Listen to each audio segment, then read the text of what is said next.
കേരളത്തിൽ താന്നിമരങ്ങൾ ധാരാളമുണ്ടായിരുന്നു. കടുക്കാമരവും നെല്ലിയും എല്ലാം ഉണ്ടായിരുന്നു. ഇത്തരം മരങ്ങൾ അപ്രത്യക്ഷമാകുന്നത് നമ്മുടെ ആരോഗ്യ സംരക്ഷണത്തെയും ബാധിക്കും. താന്നിക്കയും കടുക്കയും നെല്ലിക്കയും മറുനാട്ടിൽ നിന്ന് ഇറക്കുമതി ചെയ്യേണ്ടി വന്നത് അങ്ങനെയാണ്.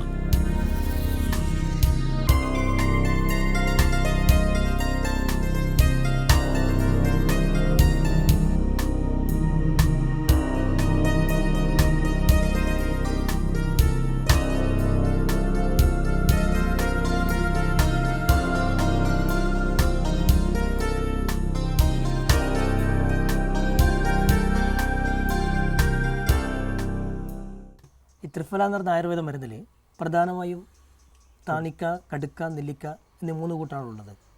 നെല്ലിക്ക എന്ന് വളരെ വളരെ സുലഭമായിട്ടുള്ളൊരു കാര്യമാണ്. നമ്മുടെ കുട്ടികൾ പോലും സ്കൂളിൽ പോകുന്ന സമയത്ത് പോലും നമ്മളൊക്കെ ചെറുപ്പത്തിൽ ധാരാളം കഴിച്ചിട്ടുണ്ട് നെല്ലിക്ക. അതേസമയത്ത് ഈ താന്നിക്ക് നമ്മൾ ധാരാളം കണ്ടുവരുന്നുണ്ടെങ്കിലും അത് നമ്മളങ്ങനെ കഴിച്ചു വരുന്നില്ല. കടുക്ക എന്ന സ്ഥലത്തിൽ നമ്മൾ കാണാനും പോലും കിട്ടുന്നില്ലല്ലോ. ഈ താന്നിക്കയ്ക്കുള്ള ഗുണങ്ങൾ എന്താണ്? അത് കഴിച്ച് നമുക്ക് കിട്ടുന്ന ഗുണങ്ങൾ എന്തൊക്കെയാണ്?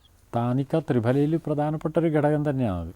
പക്ഷെ അത് ഈ കടുക്കയും നെല്ലിക്കയും ഉപയോഗിക്കാൻ പറഞ്ഞ പോലെ രസായന ഗുണങ്ങളിലൊന്നും അത് പറഞ്ഞു കാണുന്നില്ല. മറ്റിപ്പോൾ നമ്മൾ ഉപയോഗിച്ച് വരുന്ന സമയത്ത് നമുക്ക് ഈ ത്രിഫല 3 കൂടി ഉണ്ടാകുന്നതിൽ നേത്രരോഗങ്ങളിൽ അതുപോലെ പ്രമേഹ രോഗങ്ങളിലൊക്കെ ഇത് ഉപയോഗിക്കാൻ പറയുന്നുണ്ട്. പിന്നെ നമ്മൾ ഒറ്റമൂലിയായിട്ടത് പറയുന്നത് ഈ താന്നിക്ക നെയ്യ് പുരട്ടി അതിന് മണ്ണ് തേച്ച് ചുട്ടെടുത്തതിന് ശേഷം ചവച്ച് അതിൻ്റെ നീരിറക്കാൻ പറയുന്നുണ്ട്. അപ്പോൾ അങ്ങനെ വന്നാൽ ഈ തമകശ്വാസം അതുമാതിരിയുള്ള കടുത്ത കാസം ഇതിനൊക്കെ പെട്ടെന്ന് ആശ്വാസം കിട്ടുന്നതായിട്ട് അത് കണ്ടിട്ടുമുണ്ട് ഉപയോഗിച്ച് നോക്കിയപ്പോൾ. പിന്നെ മറ്റൊരു ദോഷങ്ങളതിന് ഈ താന്നിക്കക്ക് എണ്ണ അല്പം കൂടുതലാണ് മറ്റേ ഈ 2 നെല്ലിക്കയും കടുക്കയും അപേക്ഷിച്ച്. അത് കൂടുതൽ അകത്ത് നിന്ന് കഴിഞ്ഞാൽ കുട്ടികളിൽ നിന്നാൽ ചിലപ്പം ഛർദ്ദിക്കും. അത് ഛർദ്ദിച്ചിട്ടുണ്ട്. നമ്മൾ സ്കൂളിൽ പോകുന്ന സമയത്തൊക്കെ ഇതിങ്ങനെ എടുത്ത് പൊട്ടിച്ചിട്ട് അതിൻ്റെ ബീജം കഴിച്ചിട്ട്. അപ്പോൾ അങ്ങനെയുള്ള ദോഷങ്ങൾ അതിനുണ്ട്. ബാക്കി പ്രത്യേകമായിട്ട് നമ്മളേതിലും താന്നിക്കയെക്കുറിച്ച് ഒറ്റക്കായിട്ട് എടുത്ത് പറഞ്ഞിട്ട് കാണുന്നില്ല, നെല്ലിക്ക പോലെയോ അല്ലെങ്കിൽ കടുക്ക പോലെയോ. പിന്നെ തലമുടിക്ക് പ്രത്യേകമായിട്ട് ഗുണം പറയുന്നുണ്ട്. അതിന് നമ്മൾ താന്നിൻ്റെ ഇത് തൊലി കഷായം വെച്ചിട്ടൊക്കെ ചേർത്തിട്ട് ഉണ്ടാക്കുന്നുണ്ട്.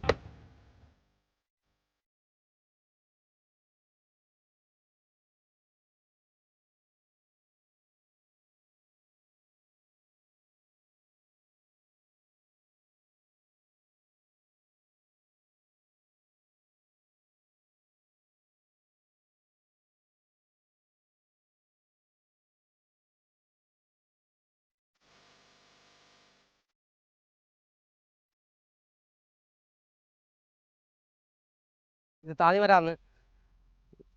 ഇത് കായ പിടിക്കേണ്ട ടൈമാണ് ഇപ്പോഴ്. മുമ്പെല്ലാം ഇത് ഇഷ്ടംപോലെ എല്ലായിടത്തും ഉണ്ടായിരുന്നു. ഇപ്പോഴത് ഒടുവില്ല, നശിച്ചു പോയി. മരത്തിന് വേണ്ടി എല്ലാം മുറിച്ച് കളഞ്ഞു. ഇപ്പോൾ എവിടെയെങ്കിലും അപൂർവമായിട്ട് കാണാനില്ലത്. ചില പഴഞ്ചൊല്ലുകളും നാട്ടറിവുകളും കേൾക്കുമ്പോൾ തന്നെ ഒരല്പം അതിശയോക്തി തോന്നാം. പക്ഷേ പഴമക്കാർ പറയുന്നതല്ലേ, അതിലെന്തെങ്കിലും കഴമ്പുണ്ടാകാതിരിക്കില്ല. നമ്മുടെ നാട്ടിൽ സാധാരണ ഇപ്പോൾ അപൂർവമായേ കാണാറുള്ളൂ ചേരെന്ന് പറഞ്ഞൊരു വൃക്ഷമുണ്ട്. ഈ ചേരിൻ്റെ കറ തൊട്ടാലോ അതിൻ്റെ ഇലയിൽ തൊട്ടാലോ അതിൻ്റെ സമീപത്തോടുകൂടി പോയാലോ ഒക്കെ ചിലർക്ക് ശരീരം ചൊറിഞ്ഞു തടിക്കുകയും പൊള്ളുകയൊക്കെ ചെയ്യാറുണ്ട്. ഇത്തരം അലർജി ഉണ്ടാകുന്നവർക്ക് താന്നിമരത്തിന് ചുറ്റും 21 പ്രദക്ഷിണം വെച്ചാൽ അത് മാറിക്കിട്ടുമെന്ന് പഴമക്കാർ പറയാറുണ്ട്.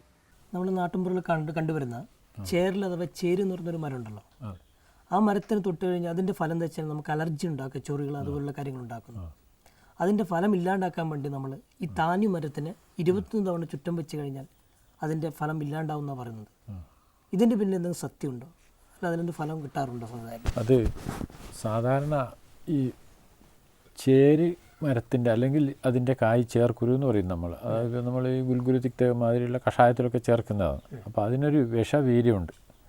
അത് നമ്മൾ 3 ദിവസം മുറിച്ച് ചാണകം നീരിലിട്ട് വെച്ച് അതിനകത്തുള്ള കറയൊക്കെ പോയി കഴിഞ്ഞ് പിന്നീട് 1 ദിവസം കരിക്കിൻ്റെ വെള്ളത്തിലിട്ട് വെച്ച് ഒടുവിൽ നമ്മൾ താന്നിക്കായി വെച്ചിട്ടുള്ള കഷായത്തിലും കൂടി ഇട്ട് വെച്ചതിന് ശേഷമാണ് നമ്മൾ ഉപയോഗിക്കുന്നത്. അപ്പോൾ ഈ ചേർക്കുരുവിൻ്റെ ആ വിഷവീര്യത്തിനുള്ളൊരു പ്രതിരോധ ഔഷധമാണ് താന്നിക്ക. അപ്പോൾ അത് നമ്മൾ സാധാരണ ഇപ്പം ചെയ്തു വരുന്നത് ചേർക്കുരുവിൻ്റെ നീര് കൊണ്ട് പൊള്ളുകയോ അല്ലെങ്കിൽ അതുമാതിരിയുള്ള അലർജി ചർമ്മ രോഗങ്ങൾ ഇങ്ങനെ പഴുത്ത് ഇങ്ങനെയൊക്കെ ആയിക്കഴിഞ്ഞാൽ ഉടനടി നമ്മൾ ചെയ്യുന്ന താന്നിയുടെ തോലോ കഷായം വെച്ച് അതിനകത്ത് കുളിപ്പിക്കുക. അത് തുടർച്ചയായി 2-3 തവണ ചെയ്യും. അപ്പം അങ്ങനെയുള്ളൊരു ഔഷധ ഗുണം താന്നിക്കുണ്ട്. ചേട്ടൻ ഈ ചേരെന്ന് പറഞ്ഞൊരു മരം കേട്ടിട്ടുണ്ടോ? കേട്ടിട്ടുണ്ട്. ചേര കേട്ടിട്ടെന്ന് വെച്ചാൽ ഞങ്ങൾ ചേരെന്നല്ല പറഞ്ഞത്, ചാരെന്നാണ് പറഞ്ഞത്. അതിനെന്താ സംഭവിക്കുന്നത് ആ വൃക്ഷത്തിന്? അതിൻ്റെ അത് തൊട്ട് കഴിഞ്ഞാൽ എല്ലാവർക്കും അത് പിടിക്കില്ല. ആഹാ. ചിലർ തൊട്ടാൽ ശരീരം മുഴുക്ക പൊള്ളും, ഓഹോ, പൊള്ളി നീര് കയറും. ചിലർ തൊട്ടാൽ കുഴപ്പമൊന്നും ഉണ്ടാവില്ല. ഈ പൊള്ളി കഴിഞ്ഞാൽ നീര് കയറും. ഈ ചാരിൻ്റെ കറ വീഴുന്ന പൊള്ളുമ്പോൾ ഇല്ല ഒരുമാതിരി പൊക്കനെ പോലെ പൊക്കി വരും ഈ കറ വീഴുന്നാൽ. അത് ശരി. അല്ല തൊട്ട് കഴിഞ്ഞാൽ ഒരു ശരീരം മുഴുക്ക ഊതളിച്ച് നീരടിക്കുള്ളൂ. അത് ശരി. അത് കഴിഞ്ഞ് പോയാൽ ഇത് കുറയണമെന്നുണ്ടെങ്കിൽ ഈ താന്നീര മൂട്ടി കൊണ്ടുപോകണം.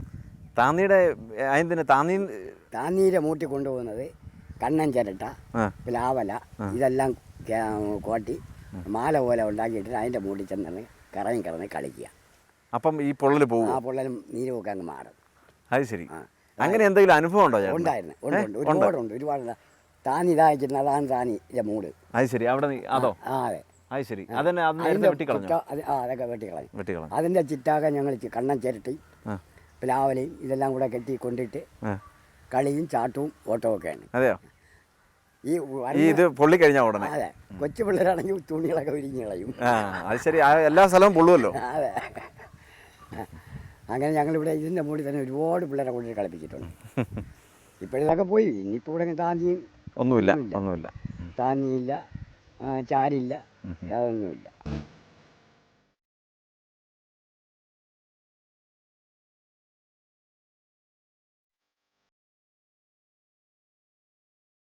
താന്നി മരത്തിന് പ്രദക്ഷിണം വച്ചാൽ തന്നെ ഈ അലർജി മാറുമെന്ന വിശ്വാസത്തിന് ബലം നൽകുന്ന ഒരു അനുഭവമാണ് പറഞ്ഞത്. ഈ പ്രദക്ഷിണത്തിൻ്റെ ഫലം കിട്ടാൻ കുട്ടികൾക്ക് പറ്റിയത് കുട്ടിക്കളികളാണെന്ന് തിരിച്ചറിഞ്ഞ മഹാമനസ്കതയ്ക്ക് മുമ്പിൽ നമിക്കാം.